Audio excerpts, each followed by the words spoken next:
আমরা এই পর্যন্ত গত সেশনে পড়েছি, কারণ আমাদের মিল কন্ট্রোল করতে হবে। মিল কন্ট্রোলিং সিস্টেম অনেক রকমের, অনেক ভাবে করা যায়। স্যার, আপনি কি স্ক্রিন শেয়ার করেছেন? হ্যাঁ, দেখতে পাচ্ছি না তো। ওইটাই তো জানতে চাইলাম, তোমরা তো কেউ রেসপন্স করতেছো না।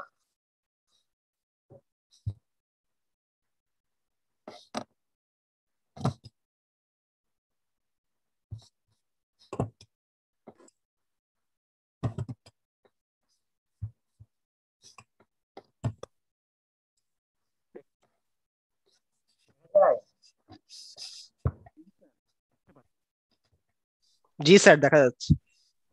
স্যার, Yes, ক্লাসটা sir. রেকর্ড করলে ভালো হতো। রেকর্ড করলে আরো হ্যাং হয়ে যাচ্ছে।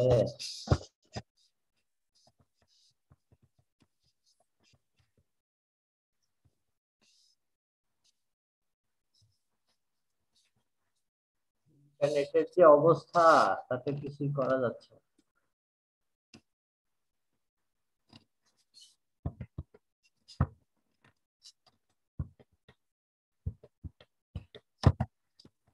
আমরা পড়েছিলাম, ইয়েস স্যার। বলছিলাম যে আমাদের যে সেট ভ্যালু, প্রথমে পড়েছিলাম রোলের ডিফরমেশন। ডিফরমেশন কিছুটা কমানোর জন্য আমাদের টেকনিক অ্যাপ্লাই করা ক্যাম্বারিং। তারপরে আসলো স্যার, হ্যাঁ, একটু রেকর্ডটা ভালো হতো। রেকর্ড অন করলে আবার এটা কিন্তু হ্যাং হয়ে যাবে, বুঝতে পারছো? লাইন বাই লাইন ফলো করো, আমার বইয়ের প্রিন্ট নিয়ে আসো। তোমরা রেকর্ড কিভাবে করতা? যদি আমি ক্লাস নিতাম ফিজিক্যালি, কি করতা মানে রেকর্ড? স্যার মাঝে মাঝে কানেকশন ড্রপ করে তো। হ্যাঁ, লাইন বাই লাইন করবা, আর বইটা পাশে রাখবা। ওই দুই একবার মাঝে মাঝে 2-10 সেকেন্ড এদিক ওদিক হলে কিছু হয় না।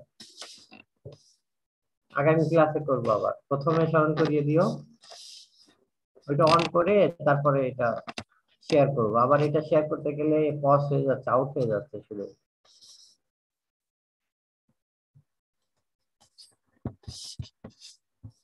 যেটা বলছিলাম যে তোমার গেজ কন্ট্রোল আমাদের করতে হবে অ্যাকর্ডিং টু মিল স্প্রিংনেস, মিলের মডুলাস।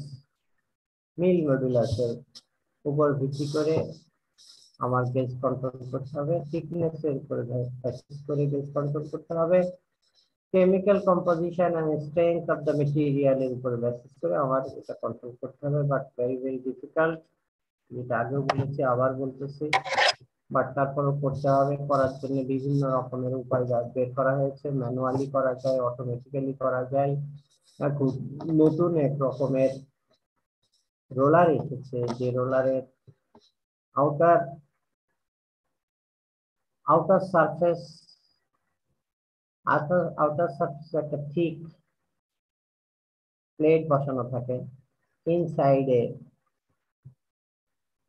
ইনসাইডে তোমার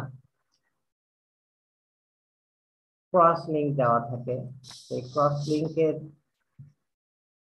উপরে আবার ইলেকট্রনিক্যালি ক্রস লিঙ্ক গুলো স্প্রিং দিয়ে কন্ট্রোল করা থাকে। সেই স্প্রিং এর উপরে প্রেসার কমিয়ে বাড়িয়ে আউটার লেয়ারের উপরে আউটওয়ার্ড প্রেসার ক্রিয়েট করে ইনসাইড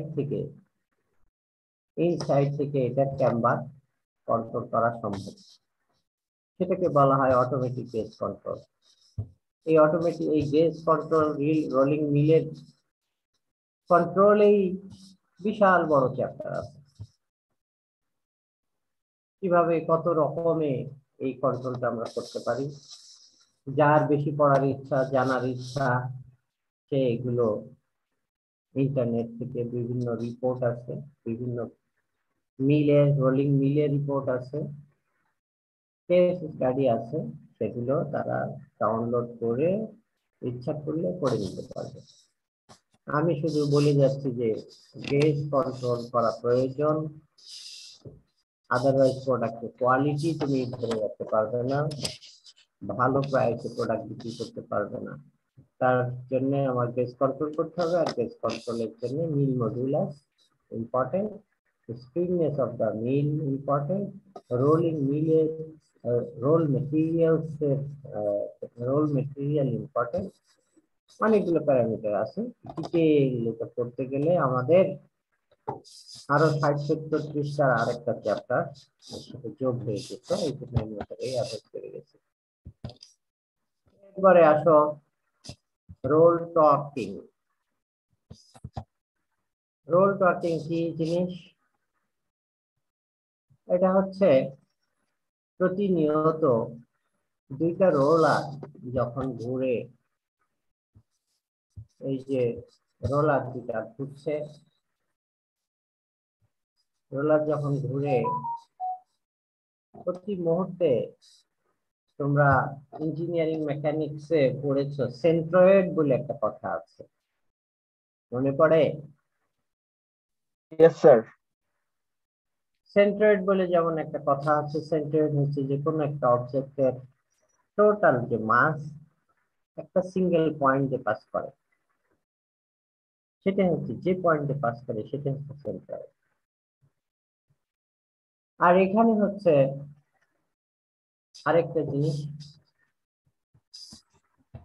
সেটা হচ্ছে প্রত্যেকটা পয়েন্টে, এই যে রোলার আছে, রোলারের প্রত্যেকটা পয়েন্টে কিন্তু একটা স্ট্রেস কাজ করছে,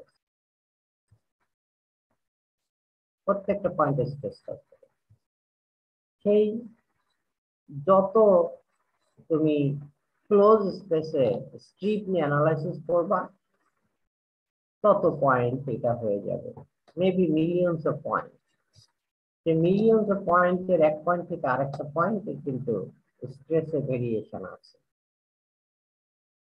যেটা আমরা একটু আগেই দেখেছি। ক্রস ভাবে আমরা চিন্তা করেছি, রোলারের সাথে প্রোডাক্টের ফ্রিকশন হচ্ছে এবং এই ফ্রিকশনের একটা পিক পয়েন্ট আছে, সেটা আমরা দেখতে পেয়েছি। একইভাবে যদি স্ট্রেসের কথা চিন্তা করি, তাহলে রোলারের প্রত্যেকটা পয়েন্টে স্ট্রেস পড়ছে এবং একটা পয়েন্ট থেকে আরেকটা পয়েন্টে স্ট্রেসের ডিফারেন্স রয়ে গেছে। তারপরও সমস্ত স্ট্রেস গুলোকে যদি আমরা একটা রেজাল্টেন্ট স্ট্রেস বলি, সেই পয়েন্টে সে কিন্তু অ্যাক্টিভ আছে। একইভাবে আমরা নিউটনের সূত্র থেকে জানি, every action has its equal and opposite reaction. আমি তাকে চাপ দিয়ে ধরছি, ইনওয়ার্ড চাপ দিয়ে আমি একজনকে যদি ধরি, সে কিন্তু ছুটে যাওয়ার জন্য বা আমার কাছ থেকে মুক্ত হওয়ার জন্য, আমার প্রভাব থেকে সে মুক্ত হওয়ার জন্য আমি যে ডাইরেকশনে স্ট্রেস বা লোড অ্যাপ্লাই করেছি, তার বিপরীত ডাইরেকশনে আমাকে সে আবার লোড দেওয়ার চেষ্টা করছে। যেহেতু আমরা রোলিং এর প্রথমেই পড়েছিলাম, rolling is indirect compression process. Compressive load আসলে যে প্রোডাক্টটাকে আমি রোলিং করব, সেই প্রোডাক্টের গায়ের উপরে কম্প্রেসিভ লোড অ্যাপ্লাই করা হয়, আর সেই কম্প্রেসিভ লোডের যে ডিফারেন্ট কম্পোনেন্ট আছে, সেই ডিফারেন্ট কম্পোনেন্টের ভিতরে যেটা টেনসাইল স্ট্রেস আছে, সেই টেনসাইল স্ট্রেসের ডাইরেকশন বরাবর প্রোডাক্টটা লম্বা হয়ে যায়। কারণ আমরা জানি কম্প্রেসিভে মেটেরিয়াল ছোট হয়ে যায়, টেনসাইল লোডে লম্বা হয়ে যায়, ফলে যে ডাইরেকশন বরাবর টেনসাইল লোড কাজ করে, সেই ডাইরেকশন বরাবর সে লম্বা হয়ে বেরিয়ে চলে যায়। এই হচ্ছে ওভারঅল অবস্থা। এখন যেটা বলছিলাম যে একটা সিঙ্গেল পয়েন্ট দিয়ে অ্যাপ্লাইড স্ট্রেসটা কাজ করে, সেই সিঙ্গেল পয়েন্টেই আবার অপোজিট যে রিঅ্যাকশন, সেই সিঙ্গেল পয়েন্টেই তোমার অপোজিট ডাইরেকশনে কাজ করে এই রোলটাকে সেপারেট করে দিতে চায়। এটাকেই বলা হয় রোল সেপারেটিং ফোর্স। ছবিতে দেখতে পাচ্ছ, গত আমাদের আগের ছবিতে আমরা দেখিয়েছিলাম পি এর ডাইরেকশনটা এমনে ছিল, এই ডাইরেকশন বরাবর ছিল, পি এর ডাইরেকশন এমন ছিল, কম্প্রেসিভ। এখন সেই কম্প্রেসিভ লোডের এন্ট্রি একটা ফোর্স তৈরি হয়ে গেছে from inside of the material. এবং সেই ফোর্সটা, সেই স্ট্রেসটা এই রোল দুইটাকে সেপারেট করে দেওয়ার চেষ্টা করছে। তার মানে প্রোডাক্ট রেহাই পেতে চাই এই রোলারের হাত থেকে, যদি পারতো সে কিন্তু ছুটে যেত, এরকম একটা অবস্থা। এটাকে বলা হয়, এই যে পি অপোজিট ডাইরেকশন, এটাকে বলা হয় রোল সেপারেটিং ফোর্স। এখন তাহলে দেখা যাচ্ছে কি, একজন এইদিকে অ্যাপ্লাই করতেছে আর একজন উপর থেকে নিচের দিকে অ্যাপ্লাই করতেছে, এইভাবে উপর থেকে নিচের দিকে, যেটা আমি মোটরের মাধ্যমে লোড অ্যাপ্লাই করছি, আর ফ্রম মেটেরিয়ালস তার ইনসাইড থেকে সেই ডাইরেকশন বরাবর, সেই সিঙ্গেল পয়েন্টে অপোজিট ডাইরেকশনে আরেকটা ফোর্স অ্যাপ্লাই করতেছে। তাহলে একজন যদি টানে আর একজন যদি কম্প্রেস করে, তাহলে সেই পয়েন্টে কিন্তু একটা ধাক্কা সৃষ্টি হয়। যদি তাকে চলমান রাখতে হয়, কন্টিনিউয়াসলি একটা ধাক্কা তৈরি হয়, এটাকে বলা হয় টর্কিং, রোল টর্ক। সেই রোল টর্কটার ভ্যালু কত হবে, এটা নির্ভর করবে এই রোলের ডায়ামিটারের উপরে।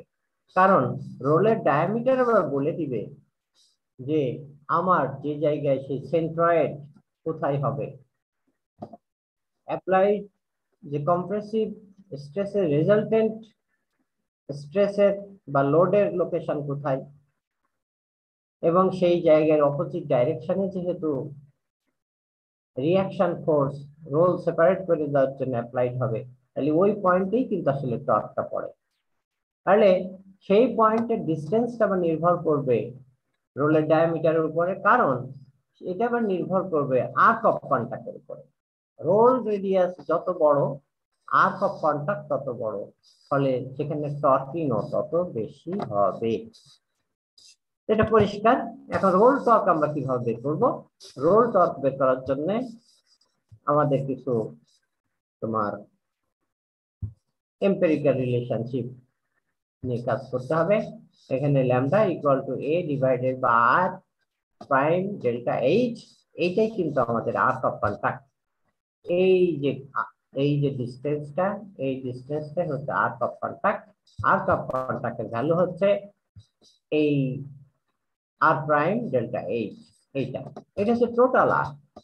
কিন্তু আমার এই এক্সিট পয়েন্ট থেকে শুরু করে ইনসাইড অফ দ্য মেটেরিয়াল যেখানে রেজাল্টেন্ট ফোর্স কাজ করছে, সেই ডিস্টেন্সেই কিন্তু টর্কিংটা হচ্ছে। তাহলে টর্কিং যদি এই জায়গাটায় টর্ক হয়, তাহলে এক রকমের ধাক্কা, এখানে টর্ক হলে আরেক রকমের ধাক্কা, যত বেরিয়ে যাওয়ার কাছাকাছি হবে তত ধাক্কা কম হবে, এইটাই স্বাভাবিক। তাহলে এই যে ভ্যালুটা a equal to fraction of arc of contact, এবং আর্ক অফ কন্টাক্ট যদি আর এর উপর নির্ভর করে, তাহলে এ কিন্তু dependent on radius of the roll. সেটাই একটু আগেই বলছিলাম যে lambda equal to A divided by, এই এটা হচ্ছে fraction of the arc of contact,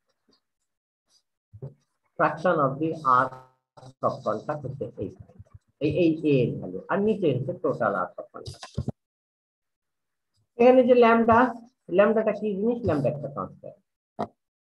এই ল্যামডার value 0.5 for hot rolling, 0.45 for cold rolling, আর টি এটাই হচ্ছে টর্ক। টিটা কিসের উপর নির্ভর করবে?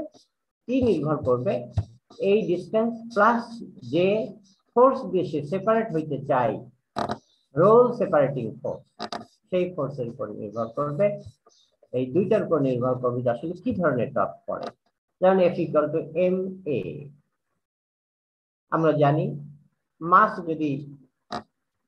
যদি বড় হয়, অ্যাক্সেলারেশন যদি একই থাকে, তাহলে মাস যত বড় হবে তত মোমেন্টাম বেড়ে যায়। একইভাবে এই পয়েন্ট যেখান দিয়ে রেজাল্টেন্ট ফোর্স কাজ করবে, অথবা যে জায়গাতে রেজাল্টেন্ট রোল সেপারেটিং ফোর্স কাজ করবে, সেইটা আর সেন্টার অফ দা রোলের মাঝখানে যে গ্যাপ, সেটা কন্ট্রোল করবে এখানে কতটুকু টর্কিং হবে বা হবে না। এবার মিল পাওয়ার, ভিতরে যত রকমেরই অঘটন ঘটুক না কেন, যতই লস হোক না কেন, যত টর্কিং হোক না কেন, যত ফ্রিকশন হোক না কেন, যত তোমার রোলিং এর সময় রোলারের ভিতরে জার্কিং হোক না কেন, ভাইব্রেট করুক না কেন, তুমি গিয়ে দেখবা একটা স্মার্ট মিলে গিয়ে দেখবা রোলগুলো কিভাবে টন টনে নড়তেছে, মানে ঘুরতেছে। কিন্তু যে কোনো ঢাকার আশেপাশে, বিশেষ করে ঢাকার আশেপাশে যে কোনো মিলে তুমি যাওয়া, গিয়ে দেখবা দূর থেকে দাঁড়িয়ে দেখবা রোলার যেদিক দিয়ে চলতেছে, প্রোডাক্ট যেদিক দিয়ে রোল হয়ে চলে যাচ্ছে, তার অপোজিট ডাইরেকশনে সোজা এন্ডে দাঁড়িয়ে দেখবা যে প্রত্যেকটা রোলিং এর সময় প্রত্যেকটা স্ট্যান্ড এবং রোল সহ কাঁপতেছে। তার মানে বোঝা যায় যে এই রোলিং মিলে রোলার এবং রোলিং সিস্টেমের হেলথ কিরকম কন্ডিশনে আছে সেটা তুমি দেখতে পারবা। মানে যত কাঁপবে তত এনার্জি লস হবে, যত ভাইব্রেশন হবে তত এনার্জি লস হবে, যত ফ্রিকশন হবে তত এনার্জি লস হবে, যত টর্কিং হবে তত এনার্জি লস হবে। সবই রিলেটেড, যা অঘটন ঘটতেছে সবকিছু কিন্তু এনার্জি লস এর সাথে রিলেটেড। সে আমার টোটাল প্রোডাকশন সিস্টেমে এনার্জিটাকে লস করিয়ে দিবে। আর ওগুলো আমি যত কমাইতে পারবো তত আমার কম এনার্জি কনজাম্পশনে প্রোডাকশন চলতে থাকবে এবং প্রোডাক্টের কোয়ালিটিও ভালো হবে। তো যাই হোক, যেটা বলছিলাম, যতই আমার সিস্টেম লস হোক না কেন, আমার রোলিং যদি করতে হয় রোলারটাকে কিন্তু ঘূর্ণায়মান রাখতে হবে, মুভিং কন্ডিশনে রাখতে হবে। এই জন্য বলা হচ্ছে power necessary to drive mill and overcome mill torque. এটা আমার মিল টর্কও থাকবে, ফ্রিকশনও থাকবে, এটা ভাইব্রেটও করবে, সবই চলতে থাকবে। তারপরেও আমাকে প্রোডাকশন চালিয়ে নেওয়ার জন্য মিল রোলিংটাকে আমাকে মুভিং কন্ডিশনে রাখতে হবে। এই মুভিং কন্ডিশনে রাখার জন্য শুধু আমার এই পরিমাণ এনার্জি আমার সাপ্লাই দিতে হবে 2 পাই APN watt.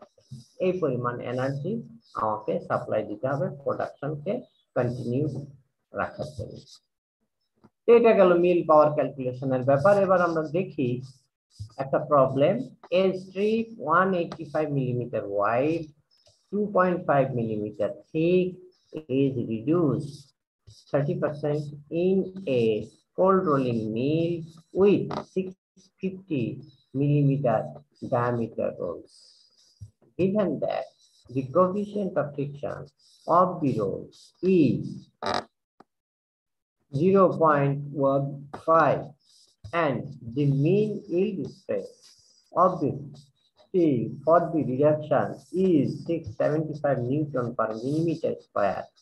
If the mill runs at 100 RPM, calculate the theoretical power required. Solution বইয়ের ভিতরে করা আছে, আমি শুধু অল্প একটু হিন্টস দিয়ে দিচ্ছি। এটা যেহেতু বলা হচ্ছে কোল্ড রোলিং, সেক্ষেত্রে আমাদের ল্যামডার ভ্যালু হয়ে যাবে 0.45, যেটা আগের স্লাইডে আমরা দেখিয়েছি। Lambda can be assumed to be 0.45। এরপরে যা যা ক্যালকুলেশন আসে যদি বসিয়ে দাও, আলটিমেটলি আমরা মিল পাওয়ার পেয়ে যাব কিলোওয়াট, 388 কিলোওয়াট। আমাদের এই রোলিংটাকে প্রসিড করার জন্য এই পরিমাণ এনার্জি কনজাম্পশন আমাদের হয়ে যাবে। এটা হচ্ছে theoretical power required by mill. practically greater power needed to run the mill. হ্যাঁ, এই যে পাওয়ার, এটা কিন্তু কোনো প্রোডাকশন নাই, এমনি কিন্তু তোমার শুধু মিলটাকে এমটি কন্ডিশনে রানিং এর জন্য এই পরিমাণ এনার্জি কনজাম্পশন হবে। এরপর এর ভিতর দিয়ে আমি যদি বিলেট পাস করি, এই বিলেটের সাইজ অনুযায়ী তার মেকানিক্যাল ডিফর্মেশন, ইলাস্টিক ডিফর্মেশন, তারপরে প্লাস্টিক ডিফর্মেশন, তারপরে হিট লস, সব কিছু ওভারকাম করার জন্য যা যা এনার্জি সাপ্লাই দেওয়ার দরকার সেই এনার্জি আমাকে সাপ্লাই দিতে হবে। এবং টোটাল এনার্জি এই 388 এর সাথে সবগুলো 1/1 যোগ হয়ে আলটিমেট এনার্জি কনজাম্পশন আমরা পেয়ে যাব 388। জাস্ট খালি অবস্থায় রোলারের ভিতর দিয়ে কোনো প্রোডাক্ট যাচ্ছে না, just to start running of the mill, শুধু এইটুকু করার জন্য 388 কিলোওয়াট এনার্জি আমাদের প্রয়োজন হবে। এরপরে আসতেছে আমাদের rate of deformation with sticking friction. Sticking friction কি জিনিস আমরা আগেই পড়ে এসেছি। তারপরে এইরকম ফ্রি বডি ডায়াগ্রাম, এগুলো আমরা পড়ে এসেছি। এখন যে ঘটনাটা ঘটছে, আমরা রোলিং করছি। রোলিং করার সময় এই ম্যাটেরিয়াল প্রথমে এখানে কন্টাক্ট পেয়েছিল, কিছুক্ষণ পরে কন্টাক্ট এখানে পেল, কিছুক্ষণ পরে কন্টাক্ট এখানে, আলটিমেটলি ফাইনাল ডাইমেনশন এবং সে বেরিয়ে চলে যাবে। তাহলে আমরা যদি এইভাবে বলি, এখানকার ম্যাটেরিয়ালটা একসময় এখানে আসবে, এখানকার ম্যাটেরিয়ালটা একসময় এখানে যাবে, আবার এই বিটাই এর দিকে আরো যদি আমাদের কাছাকাছি নিয়ে যেতে হয়, তাহলে সেই ক্ষেত্রে এখানে চলে আসবে বি আর এ চলে আসবে এখানে। যদি চলে আসে তাহলে তাদের মাঝখানের ডিস্টেন্সটা কমে যাবে, একজন আর একজনের দিকে এগিয়ে যাচ্ছে। এটা আমরা এখান থেকে দেখতে পাচ্ছি। সেখান থেকে যদি আমরা রিলেশন নিই, as the element is deform, যেটা আমি অলরেডি আগে বলে ফেলেছি, এলিমেন্ট বা মেটেরিয়াল যখন ডিফর্ম হচ্ছে, এ আস্তে আস্তে বি এর কাছাকাছি যাচ্ছে। উল্টা ভাবে যদি বলি, বি আস্তে আস্তে এর দিকে যাচ্ছে। অথবা যদি আরো ভালোভাবে বলি, এ এবং বি দুইজনের কাছাকাছি আসার চেষ্টা করতেছে। এই যে কাছাকাছি যে আসতেছে, তার কিন্তু একটা স্পিড আছে। সেই স্পিডটা ফ্রি বডি ডায়াগ্রাম এখান থেকে V equal to F sine theta, এটা আমরা পেয়ে যাচ্ছি। F is the speed of the roll, the average rate of deformation. এবার আমরা ডিফর্মেশন রেটে চলে আসি। এভারেজ রেট অফ ডিফর্মেশন, এটা এখানে একটা এম্পিরিক্যাল রিলেশনশিপ আছে, এটা একটু আমাদের জানা রাখতে হবে। তারপরে ওই এটাকে কাজে লাগিয়ে আবার আরো এই এইচ এর ভ্যালুটা এখানে বসিয়ে দিলে আরেকটু অ্যাকুরেট ভাবে জিনিসটা পাওয়া যায়। রেট অফ ডিফর্মেশন যদি স্লিপিং ফ্রিকশন হয়, কিছুই না, এটাও তোমাদের জানা আছে। স্লিপিং ফ্রিকশনের সময় আর এই স্টিকিং ফ্রিকশনের সময় আরেকটা প্রবলেম তৈরি হবে। আগে আমরা যেটা দেখলাম কি, এটা যে স্টিকিং ফ্রিকশন, ওটা গেল, লেগে থাকলো। স্লিপিং ফ্রিকশনের সময় আরেকটা জিনিস এখানে অ্যাডিশনে আসবে, সেটা হচ্ছে বারবার সে একজন আরেকজনের উপর দিয়ে রোলারটা স্লিপ করে যাবে, সেটা কিন্তু আমাদের সিস্টেম লস হবে।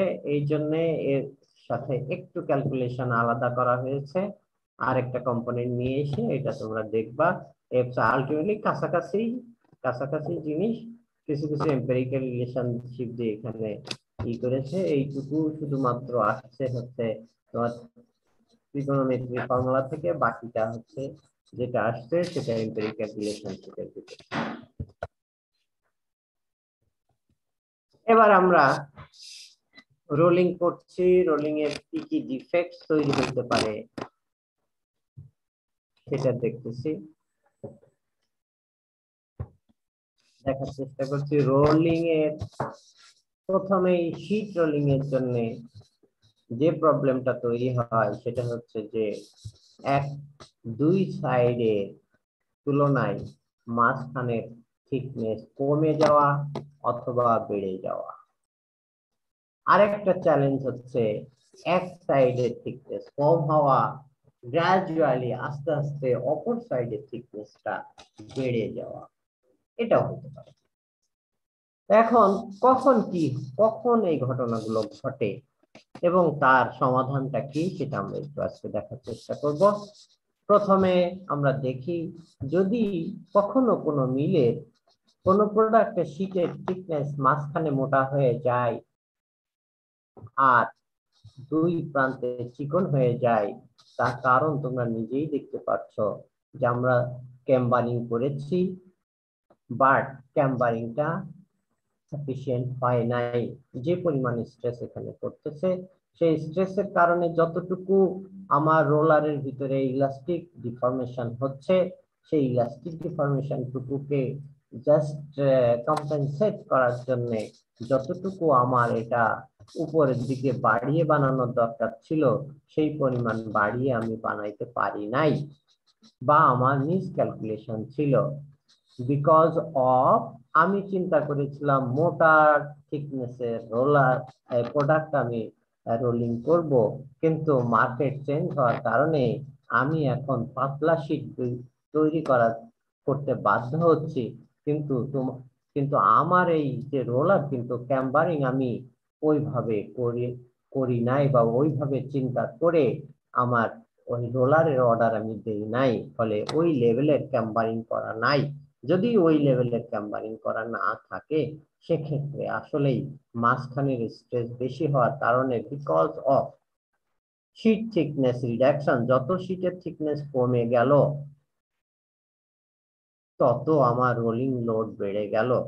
যত রোলিং লোড বেড়ে গেল তত সেন্টারে ফ্রিকশন বেড়ে গেল। যত সেন্টারের ফ্রিকশন বেড়ে গেল, রোলিং লোডও বাড়লো, সেন্টারের লাইনে ফ্রিকশনও বেড়ে গেল। দুইটা একসাথে যোগ হয়ে আমার রোলটার মাঝখানটা রোল সেপারেটিং ফোর্সের মাধ্যমে রোলের মাঝখানটা এক্সেসিভ ডিফর্ম করে ফেলেছে। ফলে মাঝখান হয়ে গেছে মোটা, দুই প্রান্ত হয়ে গেছে চিকন। এটাই আসল কথা নয়, প্রোডাক্ট নাই একটু চিকন মোটা হয়ে গেল, কনসিকুয়েন্স কিন্তু অন্য জায়গায়। সেটা হচ্ছে মেটেরিয়াল যদি এইভাবে হয়, প্রোডাক্ট যদি দুই প্রান্তে চিকন হয়, মাঝখান যদি মোটা হয়, তাহলে এই মেটালিক বন্ডিং এর ধর্ম, তারা কিন্তু একটা integral part of the product. একজন যদি কোন রকমের সমস্যায় পড়ে, তাহলে আরেকজনকে সে কিন্তু বাঁচানোর চেষ্টা করে যেভাবেই হোক। এখন এখানে যেটা ঘটেছে, এই জায়গাটা বেশি চিকন হয়ে গেছে, আর এই মাঝখানটা বেশি মোটা রয়ে গেছে। তার কারণে মাঝখানে মেটেরিয়ালের ভিতরে তৈরি হয়ে গেল টেনসাইল লোড, আর দুই প্রান্তে তৈরি হয়ে গেল কম্প্রেসিভ লোড। এখন হিসাব মতো যেখানে চিকন সেখানেই ফেটে যাওয়ার কথা ছিল, কিন্তু আসলে এই ধরনের ঘটনা ঘটে না। এই ধরনের ঘটনা না ঘটে অনেক ক্ষেত্রে যদি মাঝখানে টেনসাইল স্ট্রেস যদি ডমিনেটিং হয়ে যায়, সেই ক্ষেত্রে মাঝখান বরাবর এইভাবে ছোট ছোট ক্র্যাকিং হয়ে যায়, টুডে অর টুমরো। এটা মাঝখান দিয়ে এইভাবে চিকন চিকন ক্র্যাক তৈরি হয়ে যাবে, মাইক্রো ক্র্যাক তৈরি হয়ে যাবে। আর যদি এই স্ট্রেসটা যদি নট ডমিনেটিং হয়, তাহলে সে ভিতরেই রয়ে যাবে। কারণ মেটেরিয়ালস যে ইনহারেন্ট স্ট্রেংথ, সেটাকে সে ক্রস করতে পারে নাই, ফলে ভিতরেই থেকে যাবে, গোপনে থেকে যাবে, লকড অবস্থায় থেকে যাবে। কিন্তু দুই প্রান্তের দুই মুখী, এদিকে আর এক রকম, এদিকে আর এক রকম, এখানে মাঝখানে একরকম আর দুই প্রান্তে দুই রকমের, একই রকমের, এই টানাটানির কারণে অনেক সময় যদি ক্র্যাক তৈরি করা তাদের পক্ষে সম্ভব নাও হয়, তাহলে হালকা একটু বাঁকিয়ে ফেলে দিল, শীটটাকে ফ্ল্যাট অবস্থায় রাখতে পারবে না। এটা হইতে পারে। কখন কোনটা হবে এটা কিন্তু এক্স্যাক্টলি বলা সম্ভব নয়। এটা নির্ভর করবে strength of the material, thickness of the product and degree of residual stress তার উপরে। যদি এটাও সম্ভব না হয়, তাহলে residual stress, tensile residual stress, সে এখানেই থাকবে, মাঝখান লেয়ার বরাবর থেকে যাবে। আর কম্প্রেসিভ দুই প্রান্ত, এই প্রান্ত আর এই প্রান্ত কাছাকাছি আসার চেষ্টা করবে, এই প্রান্ত কাছাকাছি আসার চেষ্টা করবে, তখন এর ভিতরে রিঙ্কেল তৈরি হয়ে যাবে, এটা ভাঁজ তৈরি হয়ে যাবে। এটা অ্যানাদার টাইপ অফ ডিফেক্ট। এবং যাই বলো না কেন, এই দিকে এইটাই হোক, রিঙ্কেলই হোক, সামান্য একটু বাকলিং অ্যাকশন হোক, সেন্ট্রাল লাইন ক্র্যাক হোক, যেটাই হোক না কেন, সবকিছুর মূলেই কিন্তু রয়ে গেছে আমার এই সেন্ট্রাল লাইনের থিকনেস এবং টু সাইডের থিকনেস ডিফারেন্ট হওয়ার কারণে, এবং সেন্ট্রাল লাইনের থিকনেস বেশি হওয়ার কারণে এই ঘটনা ঘটে গেছে। আবার যদি ওভার ক্যাম্বার করে ফেলি, যেরকম মেটেরিয়াল আমি টার্গেট করেছিলাম, যে থিকনেস নিয়ে আমি টার্গেট করেছিলাম, সেই থিকনেসও আমি বানাচ্ছি না, অথবা যে স্ট্রেংথের মেটেরিয়াল দিয়ে আমি করার কথা ছিল সেই ধরনের মেটেরিয়াল দিয়েও আমি করছি না, তাহলে আমার আগে যেটা ছিল, আগে আমি পাতলা শীট প্রোডাক্ট বানানোর জন্য এইভাবে ক্যাম্বার করেছিলাম, অথবা হাই স্ট্রেংথ শীটকে রোল করব বলে এইভাবে আমি ক্যাম্বার করেছিলাম, কিন্তু সেই রোলারটা দিয়ে যদি আমি লো স্ট্রেংথ মেটেরিয়ালকে রোল করি, দ্যাট ইজ ইনসাফিসিয়েন্ট স্ট্রেস এখানে পড়বে, এবং যতটুকু ক্যাম্বার করা আছে সেই ক্যাম্বারটাকে ও মানে কাভার করে ফ্ল্যাট সারফেস তৈরি করা সম্ভব হবে না। তার কারণে সেন্ট্রাল লাইন বরাবর মোটার জায়গায় এখন পাতলা শীট তৈরি হবে, এবং দুই প্রান্তে পাতলার তুলনায় এখন মোটা শীট তৈরি হয়ে যাবে। আর তার কারণে এখন কি ঘটনা ঘটবে, আমি যদি স্ট্রেস ডিস্ট্রিবিউশন দেখি, দুই প্রান্তে এখন টেনসাইল, দুই প্রান্তে টেনসাইল, মাঝখানে কম্প্রেসিভ। তোমরা জানো compressive is not capable to create crack in general. তাহলে কম্প্রেসিভ লক অবস্থায় ভিতরে থেকে যাবে। সারফেসে যেহেতু দুই প্রান্তে যেহেতু টেনসাইল আছে, সেই টেনসাইলের কারণে দুই প্রান্ত ক্র্যাকিং হয়ে যাবে। এটা আবার অনেক সময় দেখা গেছে যে অ্যালিগেটরিং টাইপের একটা ক্র্যাকিং হয়। তোমার যদি ব্যাড লাক হয়, এই সেন্ট্রাল লাইন বরাবর যদি তোমার একটা ময়লা থেকে যায়, লাইন ধরে থেকে যায়, ইনক্লুশন থেকে যায়, সেইটাতে এই টানা পড়েনের কারণে অনেক সময় এই জায়গা দিয়ে ক্র্যাক করে সেন্ট্রাল লাইন দিয়ে চলে যেতে পারে। এটা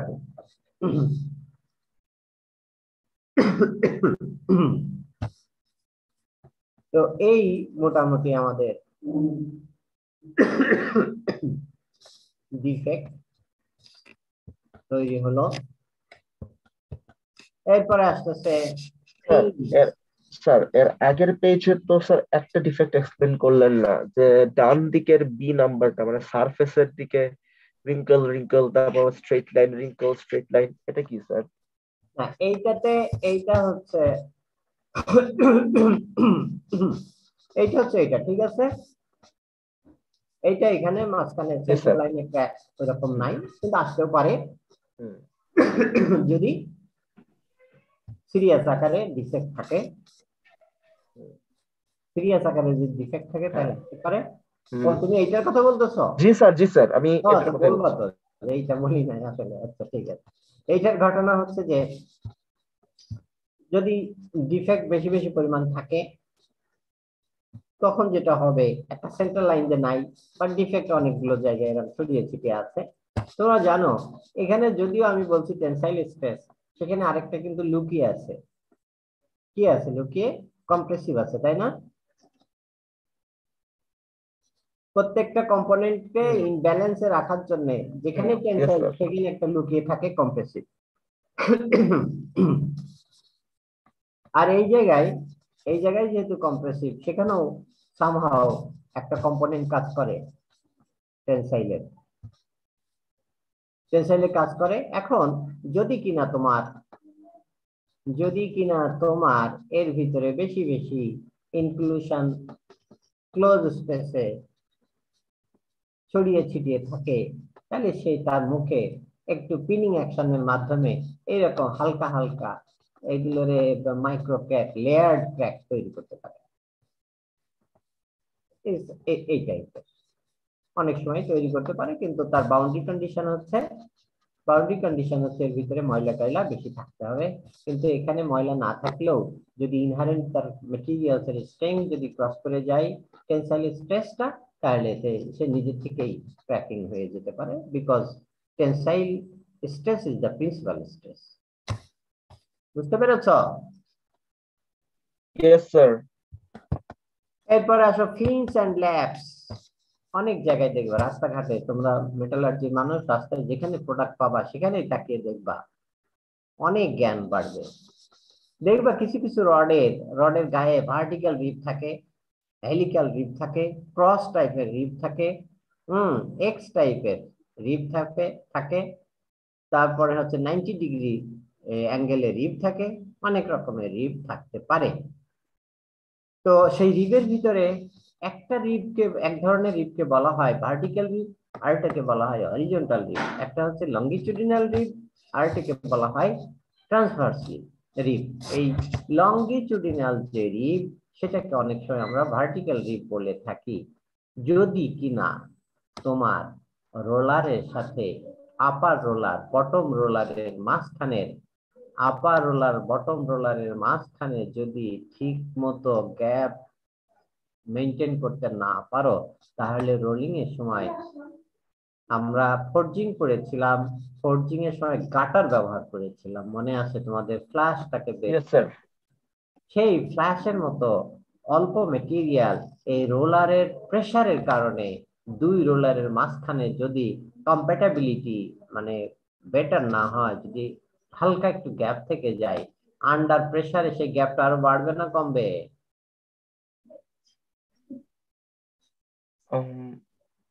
প্রেসার কারণে স্যার গ্যাপ ক্লোজ হয়ে যাওয়ার কথা, কিন্তু আমরা যদি এই প্রেসারের কারণে সে তো অ্যাপ্লাইড প্রেসার দিবে, রোল ও জি স্যার, তাহলে রোল সেপারেটিং ফোর্সের জন্য গ্যাপটা বেড়ে যাবে। গ্যাপটা বেড়ে যাবে, যদি বেড়ে যায় তাহলে এই রিবের দুইটা অঘটন ঘটবে ভার্টিক্যাল রিবে, যেটা দুইটার কোনোটাই অ্যাকসেপ্টেবল না। একটা হচ্ছে যে ভার্টিক্যাল রিবের থিকনেসটা মোটা হয়ে যাবে, নাম্বার ওয়ান। নাম্বার টু হচ্ছে ভার্টিক্যাল রিবের সার্টেন ডেপথ পর্যন্ত যেহেতু ভিতরে ঢুকে যাবে, এই ভার্টিক্যাল রিবের হাইটটা বড় হয়ে যাবে। কোনোটাই অ্যাকসেপ্টেবল না ভার্টিক্যাল রিবের। আমি তোমাদের স্ট্যান্ডার্ড দেখাবো, এই লেকচার শেষেই একটা স্ট্যান্ডার্ড দেখাবো, সেই স্ট্যান্ডার্ড আমাদেরকে মেনটেন করে প্রোডাক্ট বানাইতে হবে। সেখানে বলা হচ্ছে যে এই রিবের হাইটটা ম্যাক্সিমাম এই তোমার ডায়ামিটার অফ দ্য প্রোডাক্টের 10%। তার মানে 10 mm রডের জন্য এইটা 1 মিলিমিটার এটার হাইট হইতে পারে, কিন্তু অনেক জায়গায় আমরা দেখেছি এটা 2 millimetre, just 100% higher. That is not good. এরকম অনেক রকমের অঘটন ঘটতে পারে টপ রোলার বটম রোলার যদি ভিতরে কম্প্যাটিবিলিটি না থাকে, এই একটা আছে। আরেকটা হইতে পারে অনেক সময় এর ভিতরে কিছু অক্সাইড জমে থাকলো, সে আবার সময় মাঝে মাঝে ফাইনাল প্রোডাক্টের গায়ে একটু লেগে চলে গেল। দেখবা ভালো কোম্পানি রডের গায়ের সারফেস স্মুথনেস দেখবা, আর মানে যে কোম্পানির নাম বেশি শুনো নাই সেই কোম্পানির রড দেখবা যে গায়ে কি পরিমাণ রাফনেস আছে, গায়ে কি পরিমাণ ধার আছে। তুমি যদি তুমি আমার যদি 2-3টা বিশেষ করে number 1 company, number 2, number 3 company, number 4 company rod আমাকে নিয়ে এসে দাও 4টা রড, আমি কিন্তু আমার চোখ বেঁধে দিব, আমি চোখ বন্ধ করে আমি তোমাদের বলে দিব, যদি আমার সাথে চালাকি না করো আমি বলে দিব এইটা হচ্ছে AKS এর রড, এটা হচ্ছে BSRM এর রড, এটা হচ্ছে KSRM এর রড, এটা হচ্ছে GPH এর রড, আমি কিন্তু বলে দিতে পারি।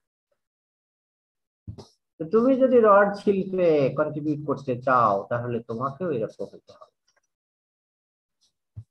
কারণ এই সারফেস দেখতে দেখতে আমার অভিজ্ঞতা হয়ে গেছে, আমি অভ্যস্ত হয়ে গেছি, আমি জানি কার সারফেস কেমন। চোখ বন্ধ করলেই বন্ধ করে বলার মতো ক্যাপাবিলিটি অর্জন করতে হবে, তাহলে তুমি এই রড শিল্পে আস্তে আস্তে কন্ট্রিবিউট করতে পারবা এবং অনেক দূর এগিয়ে যেতে পারবা। সেই ফিন্স যেটা বলছিলাম, ফিন্স এন্ড ল্যাপস, এটা হচ্ছে ভার্টিক্যালও এভাবে লেগে যেতে পারে। গায়ে দেখতেছো, এই দেখো গায়ের উপরে লেগে লেগে লেগে লেগে যাচ্ছে, that is not good, surface defect. Horizontally হতে পারে, ট্রান্সফার ডাইরেকশন হতে পারে, এটা এগুলো এখানে বলা হচ্ছে laps caused by rolling fins into the rod. Fins হচ্ছে সারফেসের উপরে যদি ডিফেক্ট থাকে, সেই সারফেস ডিফেক্টটা রোলিং এর প্রসেসে যদি আবার লেগে যায় আর গায়ে গায়ে লেগে যায়, তাহলে সেটাকে আমরা ফিন্স বলে থাকি, ল্যাপস ফিন্স। এরপরে যদি মিস অ্যালাইনমেন্ট হয়ে যায় রোলারের, যেটা একটু আগেই বলছিলাম যে এক সাইডে একটু চিকন আর এক সাইড আর একটু মোটা হয়ে যেতে পারে গ্রাজুয়ালি। আমি যদি অন্যভাবে বলি, এক পাশ থেকে অন্য পাশে গেলে থিকনেসের ভেরিয়েশন পাওয়া যাবে। আমরা প্রায় কাজ করে থাকি যে এটা কি সেকেন্ডারি গ্রেড না প্রাইমারি গ্রেড, এটা কি প্রাইম কোয়ালিটি না হচ্ছে অন্য কোয়ালিটি, এগুলো আমরা প্রায় করে থাকি। তো এগুলো বোঝার জন্য উপায় হচ্ছে, দেখো কিভাবে আমরা বুঝি সেইটাই বা তোমাদের বোঝাই, যেটা কমপ্লিটলি এটা তোমার ইন্ডাস্ট্রিয়াল সার্ভিসের জন্য বইয়ের ভিতরে অতটা পড়ানোর সুযোগ আমরা পাই না, কারণ এত ডিটেল জিনিস সব যদি পড়াইতে মুখে কত কথা বলি, সব কথা যদি বইয়ের ভিতরে থাকে বইয়ের ভলিউমটা কেমন হবে বুঝতেই পারতেছে। তো যাই হোক, যদি তুমি মনে করো এখানে রোলিং এর থিকনেসটা এই জায়গাটায় কম এই জায়গায় বেশি, তাহলে কি হবে, আমি আশা করব এই জায়গায় ডিগ্রি অফ রোলিং বেশি, এই জায়গায় রিক্রিস্টালাইজেশন বেশি, এই জায়গায় হট ওয়ার্কিং যদি হয়ে থাকে এই জায়গায় হবে গ্রেন সাইজ ছোট, আর এই জায়গায় গ্রেন সাইজ হবে বড়, একটা ডিফারেন্স।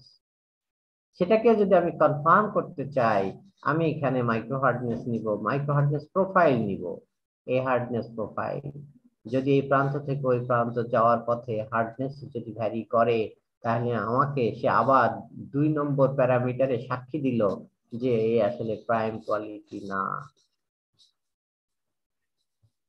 এরপরে আমি চলে আসবো টেনসাইল টেস্ট করতে। টেনসাইল টেস্টিং এ এখান থেকে স্যাম্পল নিব, এখান থেকে স্যাম্পল নিব, দুই জায়গায় যদি 2 রকমের টেনসাইল স্ট্রেংথ ইলংগেশন আমাকে দেয়, তাহলে 3 নম্বর প্যারামিটার দিয়ে আমি মানে প্রমাণ করতে পারবো যে আসলে এটা প্রাইম গ্রেডের না। প্রাইম গ্রেডের হইতে হইলে, এবার আসো প্রাইম গ্রেডের জন্য কি সবসময় এদিকে টেস্ট করব এদিকে টেস্ট করব, সবসময় কি একই রকমের হবে না। প্রাইম গ্রেডের হওয়ার জন্য কোল্ড ওয়ার্কিং এর জন্য longitudinal direction tensile strength at any location will be identical, transverse direction at any location will be identical হইতে হবে। যদি হয় তাহলে আমি বুঝবো এটা প্রাইম কোয়ালিটির। থিকনেস দিয়ে বুঝবো, মাইক্রোস্ট্রাকচার দিয়ে বুঝবো, হার্ডনেস দিয়ে বুঝবো, টেনসাইল স্ট্রেংথ দিয়ে বুঝবো। এই 4 প্যারামিটার যখন সাক্ষী দিবে যে না এর ভিতরে ঝামেলা আছে, then it is not prime quality product. Alligatoring আগে অল্প একটু বলেছি, এবার আরো আসতেছে অ্যালিগেটরিং। অ্যালিগেটর নাম শুনেছো তাই না? অ্যালিগেটর এক ধরনের কি, কুমির না? কুমির তো তাই না? কুমির, কুমির, হ্যাঁ। কুমির যখন হাঁ করে মুখটা খুলে রাখে এরকম দেখা যায়। তো প্রথম যে সায়েন্টিস্ট এই ধরনের ক্র্যাকিং দেখেছিলেন, সেই সায়েন্টিস্ট বলেছিলেন যে এটা কুমিরের মুখের মতো, এবং সেই থেকে এটার নাম এখনো ওইভাবেই চলতেছে, অ্যালিগেটরিং। হ্যাঁ, যদি টেনসাইল স্ট্রেস থাকে, এবং সবচেয়ে সহজ হচ্ছে যে টেনসাইল স্ট্রেস এমনি এমনি থাকবে, তখন হবে এটা প্রিন্সিপাল স্ট্রেসটাই হচ্ছে টেনসাইল। আর যদি কম্প্রেসিভ থাকে তা সেকেন্ডারি একটা স্ট্রেস টেনসাইল থাকতে পারে, এবং সেকেন্ডারি যে টেনসাইল স্ট্রেস, সেই সেকেন্ডারি টেনসাইল স্ট্রেসের কে হেল্প করার জন্য যদি সেখানে কোনো ল্যাক অফ বন্ডিং থাকে, more and more inclusion particle ছড়িয়ে থাকে, সেক্ষেত্রেও এই ধরনের ঘটনা ঘটে যেতে পারে। জাস্ট স্প্লিটিং হয়ে যাবে, দুইটা মুখ খুলে যাবে। এই দেখো এটা কিন্তু রডের ক্ষেত্রে, রড খুলে গেছে দুইটা মুখ, এটা দেখো শীট খুলে গেছে দুইটা মুখ। ব্লিস্টারিং আরেক ধরনের ডিফেক্ট, বিশেষ করে শীট রোলিং এর ক্ষেত্রে, যেটা বলছিলাম বাংলাদেশে এই জন্য শীট রোলিং হয় না। শীটের কোয়ালিটির প্রোডাক্ট বাংলাদেশে 1 কেজিও তৈরি হয় না। Very very challenging, very high degree of রিফাইনমেন্টের প্রয়োজন হয়, ভ্যাকুয়াম ডিগ্যাসিং দরকার হয়। বাংলাদেশে hundreds of industries, melting shop, steel mill আছে, বাট আমার জানা মতে আমি কোন সিঙ্গেল মিলে একটা ভ্যাকুয়াম ডিগ্যাসিং ফ্যাসিলিটিজ আমি দেখি নাই, কোনো মিলে নাই। আর ভ্যাকুয়াম ডিগ্যাসিং যদি না থাকে, এর ভিতরে যদি অক্সিডাইজ সারফেস থাকে এবং সেখানে যদি এর ভিতরে এর ভিতরে যদি গ্যাস বাবল আটকে থাকে, রোলিং এর সময় যখন তুমি রোল করবা, রোল করার সময় কোল্ড রোলিংও যদি করো, কোল্ড রোলিং এর সময় যে টেম্পারেচার জেনারেট করবে, মেটেরিয়াল যতটুকু তার ভলিউম এক্সপানশন হবে, সেই ভিতরের গ্যাস যেটা ট্র্যাপড অবস্থায় আছে তার কিন্তু ভলিউম এক্সপানশন কয়েক গুণ বেশি হয়ে যাবে। আর যত পিভি ইকুয়াল টু আর টি, তোমরা জানো টেম্পারেচার বেড়ে গেলে ভলিউম বেড়ে যাবে, আর ভলিউম যদি বাড়ার মতো ওখানে জায়গা না থাকে, সে কিন্তু আস্তে আস্তে ভিতরে কি করবে, আস্তে আস্তে ভিতরে প্রেসার ক্রিয়েট করে এই দুইটা পার্টটাকে সেপারেট করে দেওয়ার চেষ্টা করবে। এটাকেই বলা হয় ব্লিস্টার। এটা one of the big challenge, রডের জন্য না, শীট প্রোডাক্টের জন্য। রডে এই ধরনের ঘটনা ঘটে না, বিকজ রড রাউন্ড প্রোডাক্ট, এটা সেন্ট্রাল লাইন নেই, সাধারণত এরকম ঘটনা ঘটে থাকে। আর রডের সেন্ট্রাল লাইন থেকে তার উপরের পার্ট পর্যন্ত বাংলাদেশে রডের মিনিমাম ডায়ামিটার 8, ফলে এক পার্ট থেকে সেন্ট্রাল লাইন থেকে সারফেসের ডিস্টেন্স মিনিমাম হচ্ছে 4 মিলিমিটার। এত মেটেরিয়ালকে সরিয়ে সে উপরে যেতে পারে না।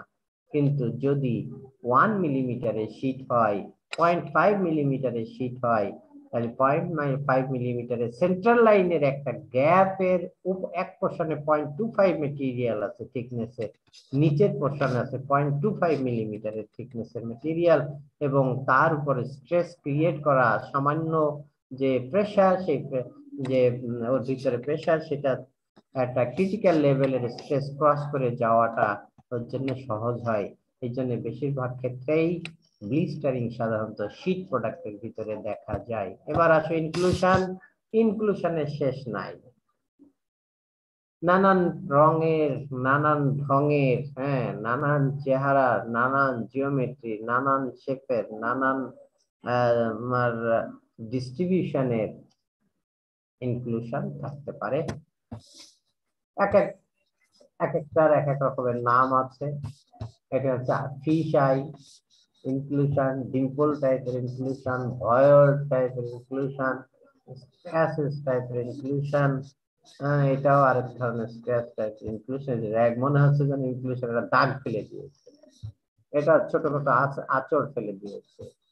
তারপরে লাইট ফ্রিজ, লাইট রিফ্লেকশন বা something like that, light area, কোন কোন ক্ষেত্রে এইরকম, মানে খুব যদি মাইক্রোস্কোপে দেখো সেখান থেকে একটা তোমার লাইটের রিফ্লেকশন হওয়ার মতো অবস্থা দেখা যায়। বিশেষ করে যদি অ্যালুমিনিয়াম অক্সাইড থাকে সেই সমস্ত ক্ষেত্রে এগুলো বেশি বেশি দেখা যায়। টাইটানিয়াম অক্সাইড যদি থাকে সেই সমস্ত জায়গায় দেখা যায় এগুলো। হেভি ক্রিজ, এটা একটু বেশি ডিপ এবং মনে হচ্ছে যেন একটা লেয়ার আর একটা লেয়ার থেকে সেপারেটেড হয়ে গেছে, এরকম অবস্থা। জেল ফর্মে, এগুলো কিন্তু যাই বলা তাই বলে সবই ইনক্লুশন, সলিড স্টেটে আছে, এক একজন এক এক রকমের নাম দিয়েছে। ডিম্পলস, কন্টামিনেশন, তারপরে কোটিং স্লিপ, এর উপরে দেখা একটা শীটের উপরে জাস্ট একটা লেয়ারের লেপটি আছে, লেগে আছে। ক্লিয়ার স্মল পার্টিকেল, ক্লিয়ার ডিম্পলস, এক একজন এক এক নাম দিয়েছে আর কি। যাই হোক, সবই হচ্ছে ইনক্লুশন। তো আমাদের মোটামুটি রোলিং শেষ। এখন ফাইনালি যদি তোমরা সত্যিকার অর্থে স্মার্ট রোলিং মিলে যাও, সে স্মার্ট রোলিং মিলের ইন্টিগ্রেটেড কম্পোনেন্টে প্রথমেই থাকে তোমার প্রোডাক্ট ব্লাস্ট ফার্নেস, আয়রন ওর থেকে প্রোডাক্ট বানানো হচ্ছে। সেই প্রোডাক্টটা বানানোর পরে এটাকে বেসিক অক্সিজেন প্রসেস 349-এ পড়ার কথা, গিয়ে অ্যালডো প্রসেস, ক্যালডো প্রসেস, এগুলো বিভিন্ন প্রসেস আছে। সেখানে তুমি এটাকে রিফাইন করে স্টিল গ্রেডে নিয়ে তারপরে ইলেকট্রিক আর্ক ফার্নেসে নিয়ে আরো রিফাইন করে অ্যালয় অ্যাড করে তাকে তুমি, একে বলা হয় টুন্ডিশ, টুন্ডিশের ভিতরে নিয়ে এটা ঢেলে দিলে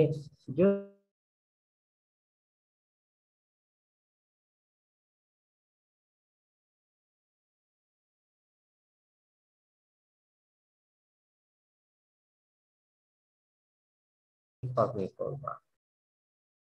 এই বিলেট থেকেও কিন্তু এই রসিদে নিয়ে যাওয়া যায়, বাট আমি কেন এই টাকাটা খরচ করব? আমি কাস্টিং এর সময় যদি চওড়া করে বানাই তাহলে কিন্তু আমার এই বিলেটটাকে চ্যাপ্টা করার জন্য যে মেকানিক্যাল এনার্জি আমার দরকার হবে সেই এনার্জিটা থেকে আমি বেঁচে যেতে পারলাম।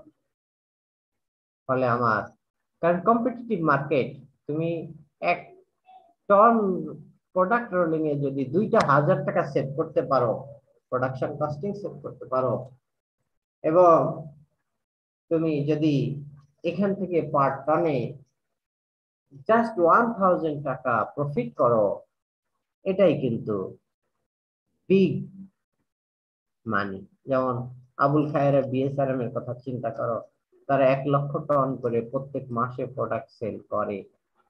1,000 টাকা যদি প্রত্যেক মাসে হচ্ছে 1 লক্ষ টন, তো 1 লক্ষ টনকে যদি তুমি প্রত্যেক টনে যদি 2,000 টাকা বাঁচিয়ে 1,000 টাকা কর্মচারী কর্মকর্তা এবং কোয়ালিটি কন্ট্রোলে ব্যবহার করো, আর যদি 1,000 টাকা তোমার নিজের জন্য রাখো, তাহলে তোমার মাসে এক্সট্রা প্রফিট 10 crore টাকা। মাসে অন্য প্রফিট তুমি বাদই দিলা, শুধুমাত্র যদি প্রোডাক্ট এনার্জি কনজাম্পশনটা কমিয়ে 1,000 টাকা 2,000 টাকা কমিয়ে কর্মচারী কর্মকর্তাদের ইনসেন্টিভ হিসাবে যদি বলো যে পার টনে 1,000 টাকা তোমাদের দিয়ে দিলাম, ইনসেন্টিভ নট স্যালারি, ইনসেন্টিভ দিলাম, যত প্রোডাকশন কস্টিং কমাইতে পারবা সেখান থেকে তোমাদের 50% তোমাদের, আর 50% কোম্পানি। কোম্পানি দেখা গেছে যে শুধু 1,000 টাকা সে সেভ করার কারণে 10 কোটি টাকা মাসে তার এক্সট্রা বেনিফিট, এক্সট্রা প্রফিট, তাহলে বছরে 120 কোটি টাকা প্রফিট। আর তার আদার ইনভেস্টমেন্টের জন্য আলাদা তো প্রফিট আছেই, শুধুমাত্র এনার্জি কনজাম্পশন কমানোর জন্য। তো এটাই হচ্ছে ইন্টিগ্রেটেড স্টিল মিল। আমরা এই পর্যন্তই আজকে পড়লাম। আগামী দিন আমরা পড়ব রোল পাস ডিজাইন। আমি শুধুমাত্র পার্থক্যটা বলে রাখতে চাই, what is rolling and roll pass design. Rolling হচ্ছে যে রোলিং করব, রোলিং মিলটা অপারেশনে রাখবো, ডিফেক্ট ফ্রি প্রোডাক্ট বানাবো, ইকোনমিক্যাল প্রোডাক্ট বানাবো, সেটা হচ্ছে রোলিং এর পার্ট। রোল পাস ডিজাইনের পার্ট কিন্তু এটা না। রোল পাস ডিজাইনের কাজ হচ্ছে টার্গেটেড মেকানিক্যাল প্রপার্টিকে সামনে রেখে আমি রোলিং এর জন্য কোন কোন প্যারামিটারে হাত দিব। সেই প্যারামিটার হইতে পারে যে আমি 10টা স্টেপের প্রোডাক্ট বানাবো, না 20টা স্টেপে প্রোডাক্ট বানাবো, না 5টা স্টেপে প্রোডাক্ট বানাবো। That is one part of the roll pass design. Rolling করার জন্য আমি 1200 ডিগ্রিতে প্রিহিট করব, না 1000 ডিগ্রি সেন্টিগ্রেডে প্রিহিট করব। That is part of roll pass design. আমি 0.2% কার্বন দিয়ে একটা প্রোডাক্ট বিলেট বানিয়েছি। এখন এই 0.2% কার্বন স্টিল দিয়ে আমি 400 গ্রেডের একটা স্টিল বানাবো। আমার রোল পাস ডিজাইন কি হবে? আমি 0.2% দিয়েই 600 গ্রেডের একটা স্টিল বানাবো। আমার রোল পাস ডিজাইন কি হবে? যদিও আমি যে কথাটা এখন শুরু করলাম এটা কিন্তু বাংলাদেশে অ্যাবসলিউটলি নাই। আমি বলতেছি জাপানের কথা, কারণ আমার রোলিং মিলের যে experience, rolling mill control, roll প্রোডাক্টের কোয়ালিটি কন্ট্রোল, টোটালটাই কিন্তু আমার জাপান থেকে শেখা।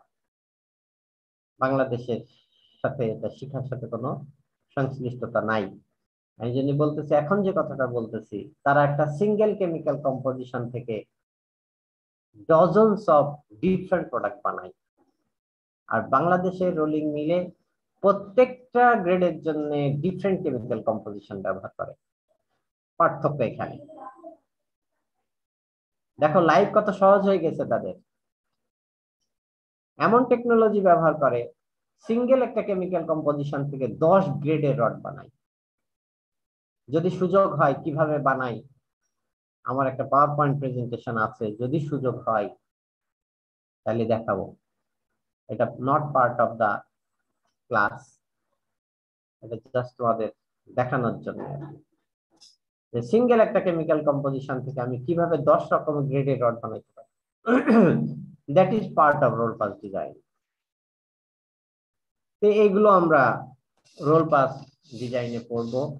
এরপর আসলে স্পিড, কত স্পিডে আমি রোল করব আমার ওই প্রোডাক্টের ওই টার্গেটেড মেকানিক্যাল প্রপার্টি পাওয়ার জন্য। লটস অফ প্যারামিটার এগুলো কনসিডার করতে হয়, কারণ তাড়াতাড়ি বানাইলে এক রকমের হিট লস, মিডিয়াম টাইপের দ্রুত বানাইলে আরেক রকমের হিট লস, স্লো যদি করো রোলিং করো তাহলে আরেক রকমের হিট লস। আলটিমেটলি তোমার কিন্তু প্রোডাক্টিভিটি, এনার্জি কনজাম্পশন, দেখো যত হিট লস হয়ে যাবে তত মেটেরিয়ালের ইল্ড স্ট্রেংথ বেড়ে যাবে। যত মেটেরিয়ালের ইল্ড স্ট্রেংথ বেড়ে যাবে, রোলিং এর জন্য ওই প্রোডাক্টের রোলিং এর জন্য ওই রোলিং মিলে বেশি এনার্জি কনজাম্পশন হবে, তখন কিন্তু প্রোডাকশন কস্টিং বেড়ে যাবে। তো লটস অফ জায়গায় তুমি রোলিং মিলে এখন পর্যন্ত, জানি না অন্য জায়গায় হয়তো, আমি তো সিরামিক্স এর মানুষ না, আমি সিরামিক ইন্ডাস্ট্রিতে যাইও না, আমার ধারণাও নাই কোন কোন জায়গায় কি পরিমাণ কন্ট্রিবিউট করার আছে, আমার ধারণা নাই, আমি জানি না, যেহেতু আমি এই ফিল্ডের লোক না, আর আমার আগ্রহ নাই, এই জন্য আমি যাই না সিরামিক ইন্ডাস্ট্রি ভিজিট করতে, আমি যাই না। আমি পারলে স্টিল মিল ভিজিট করতে যাই। তো যাই হোক, যেটা বলছিলাম যে হয়তো বা সেখানেও কন্ট্রিবিউট করার মতো স্কোপ আছে, কিন্তু সেই স্কোপটা আমরা নিতে পারছি না। তবে আমি যেটা বলি, স্টিল মিলে যথেষ্ট স্কোপ আছে, এবং কন্ট্রিবিউট করে ডিপার্টমেন্ট এবং ব্যক্তিগতভাবে তোমরা সবাই অনেক রকমের উপকৃত, অনেক রকমের উপকার পেতে পারে। যেটা বলছিলাম যে প্রথমেই আমরা এই যে জিনিসটা দেখাবো কালকে, এখান থেকে দেখো, যে প্রোডাক্ট আমি বানাচ্ছি, এই প্রোডাক্ট আমি এই শেপের একটা প্রোডাক্ট বানাবো। তুমি বলতে পারো যে আমি প্রথমে 1 2 3 4 পটায় আমি একভাবে চ্যাপ্টা করে আসি, এক রকমের প্রপার্টি পাবা। আর একে এইভাবে দিবা, একে এইভাবে দিবা, তারপরে 2 এইভাবে দেওয়ার পরে 3 আবার এইভাবে দিবা, এই দিক দিয়ে কমাবা, 4 এইভাবে দিকে কমাবা, 5 6 এই দিকে কমিয়ে আবার 7 এসে এইভাবে কমাবা। এটা হইতে পারে।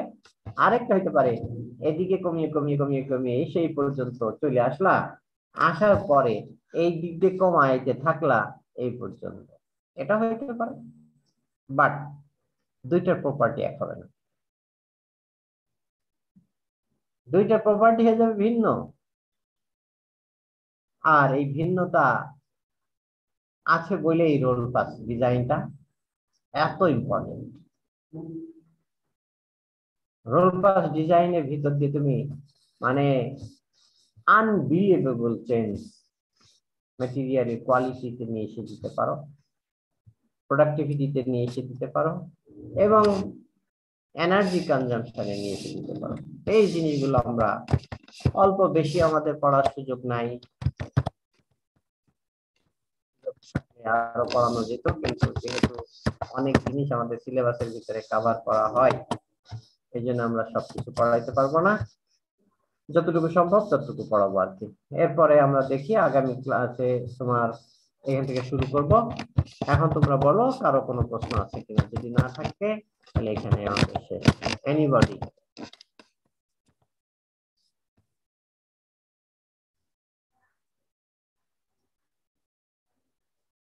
কারো কিছু প্রশ্ন আছে?